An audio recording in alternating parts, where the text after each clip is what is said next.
Hey everyone, welcome to my channel Keto plus Kate. If you are just now looking at my videos, welcome and thank you for taking the time to watch.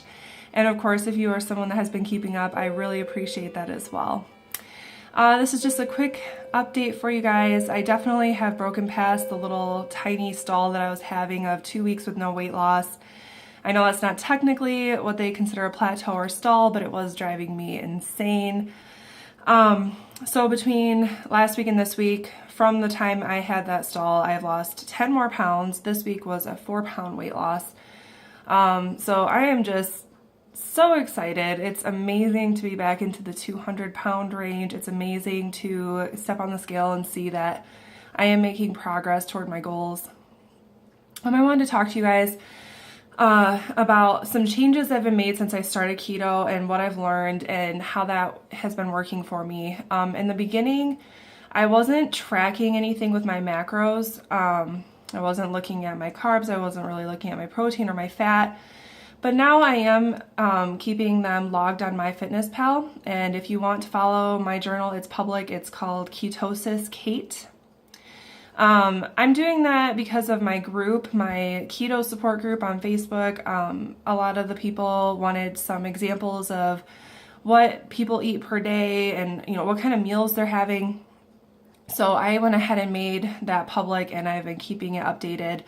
I also like to see how many calories I'm burning when I go for walks at night, and my husband and I have resumed that activity in the evenings.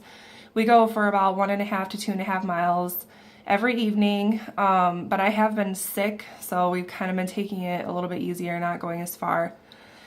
But it's nice to kind of pair the two together on MyFitnessPal and see like, oh wow, I burned 400 calories by going on my walk and also my daily walking just around the house or, going to the grocery store.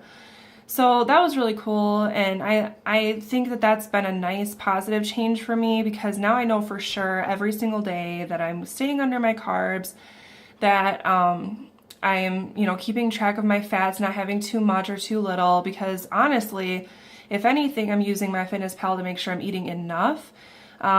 Without it, I easily only have around 1,000 calories a day, and I don't want to wear down my metabolism.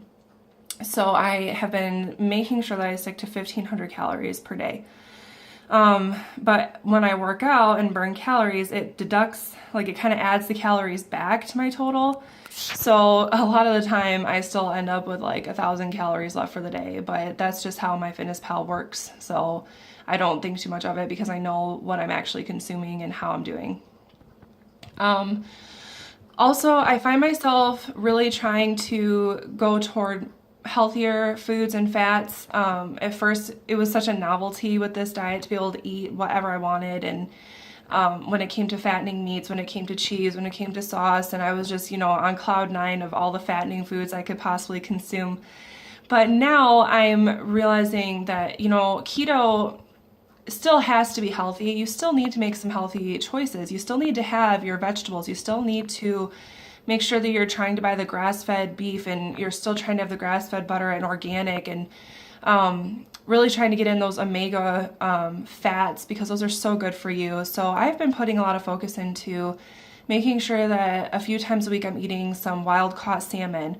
And I've really started incorporating avocados into my diet. I eat those nearly daily at this point. They're just so healthy for you. They help you get in your fats. They help you get in your potassium, which my body has been struggling with staying regulated with the potassium, magnesium, and sodium balance of electrolytes. So that's been really helpful to help me stay on track with that.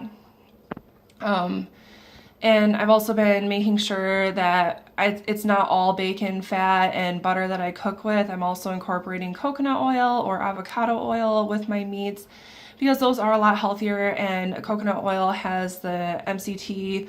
So, in the end, that is more helpful, and I use it when I'm cooking a lean meat.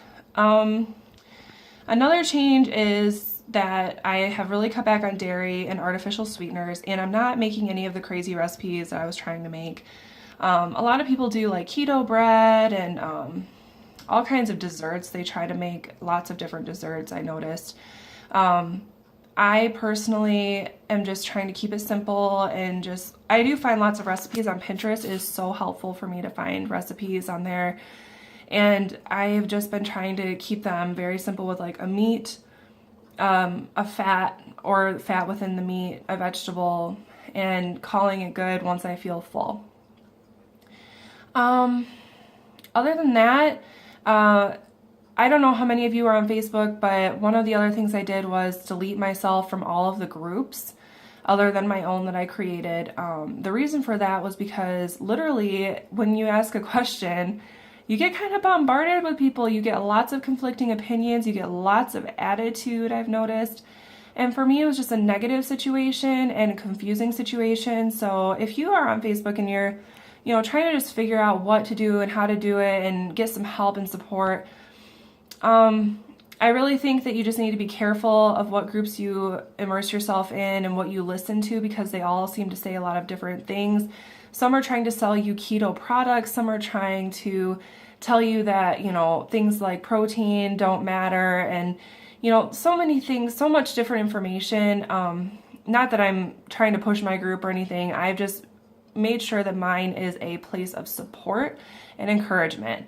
We don't even really get into depth with questions. We just kind of post recipes and encourage each other, and we celebrate weight loss and celebrate being healthier. And so I just wanted to advise all of you, especially if you are very present on Facebook with the groups, to just be careful of what information you're listening to and to not get confused and discouraged. I feel 1,000 times better now that I've deleted myself from them, and I'm not seeing the negativity every day. I'm not seeing redundant questions that have conflicting answers, and I just think that the simpler you can keep keto, the better. So that wraps up week 8, and I will see you guys next week. Bye!